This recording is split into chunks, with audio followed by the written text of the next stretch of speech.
A lot of my inspiration came from my father. I was brought up in a restaurant. My parents owned one for 20 years. I lived above it. When I started very young, started washing up in their restaurant, moved on to the salad side, progressed from there, went to college, and then obviously joined all the hotels down in Torquay. Cut down the breastbone until you hit the main carcass.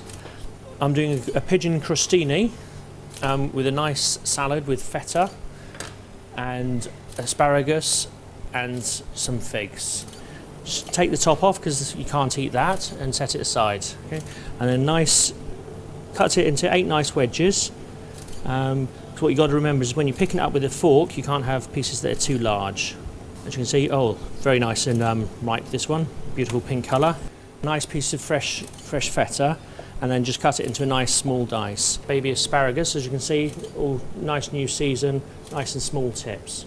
So put a couple of those in there as well. Then we put some honey mustard dressing in it.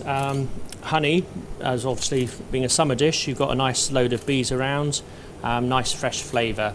Some of the things that I like most about cooking and the food is the freshness of the ingredients and the diversity that you can actually do with the dishes just by combining the flavours and the ingredients. The dish today, we had a little bit of feta in there, even though it's an eclectically British dish.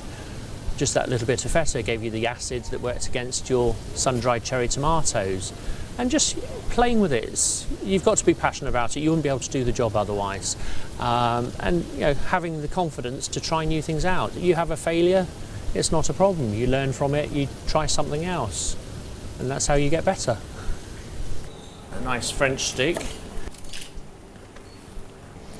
And say nice fresh olive oil, and you just drench this over the bread the night before.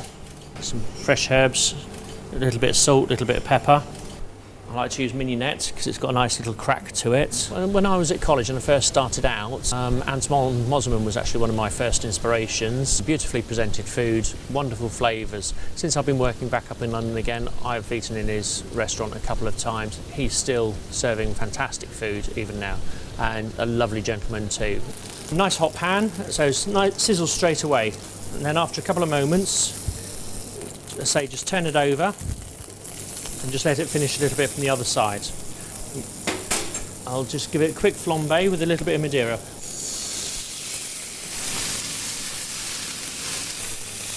You just finish it off with a little bit of the Aylgar, which just adds a little sweetness to it. So pour that over the breast and then let that reduce slightly. So then when you've taken it off the breast, then you just turn it back and just leave it to rest a little bit on the board. As a chef, in the future, I can't see myself ever letting go of chefing. It's in your blood. You know, you don't start cooking and stop. So I don't know what I'm going to be like when I retire. I'll probably just cooking and inviting people around and having lots of dinner parties. Don't forget your little cherry tomatoes, sun-dried. That adds a nice bit of texture to it as well. Give it another mix. The coating from the sun-dried tomato oil. It's going to give it all a nice shine. And then you start placing that in the opposite corner to the crostini. So then with your breast, it's nicely rested now. A very nice sharp knife, just with your hand, flatter your hand on it. Slowly cut some slices from the breast. If you do like it cooked a little bit more, it's fine, don't worry, because when you put your hot sauce on it a little bit later, obviously that'll help cook it as you present it. So then when you've done that, arrange that on the plate, using your smaller pieces obviously at the ends. Nicely layered, keeping the larger slices. I love this dish, it's a very nice summery one. It brings out the pigeon breast, say the beetroots, the new season of the asparagus. To me, it's such an English dish. And then from there we put a little bit of dust on it, green pea dust. It just adds another dimension to the dish. I think Chef Taster is it's a brilliant new idea. They have their own websites and these recipe cards. There's a little story about them, the recipe. The photography is brilliant.